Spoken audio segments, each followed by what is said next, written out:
Guys, ito ang aking recipe ngayong araw na ito.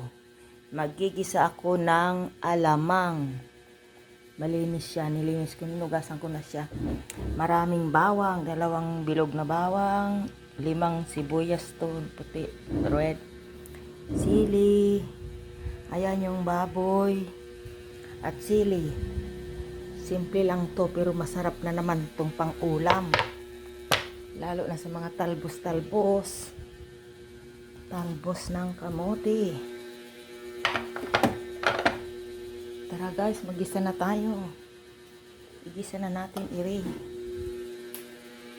Mahilig talaga ako magluto ng kung ano-ano guys. Kaya nagisa na tayo ng alamang. Igisa na natin guys ito. Lagyan natin ng claro mantika cooking oil. Lagyan natin ng extra cooking oil. Igisa na natin ang bawang sibuyas.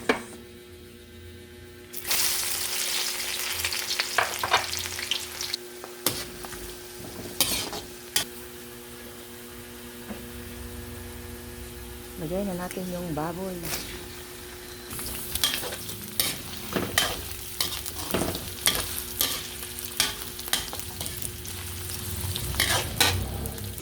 Black pepper. Magic sarap. Igisa natin mabuti yung baboy. At ilagay na natin ang alamang.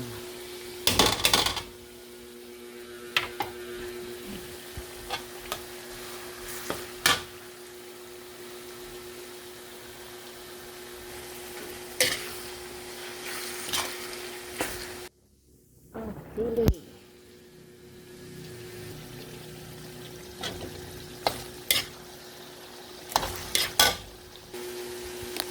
Kaya ganyan ang kulay kasi nilagyan ko ng turmeric powder at saka suwete. Ngayon lutuin natin ng mabuti at dadagdagan ko ng cooking oil. Lagyan natin ng konting sugar at konting suka para hindi siya na masira agad. At pabayaan natin siyang maluto na. Yan ang aking special alamang, ginisang alamang. Maraming baboy. Thanks for watching guys.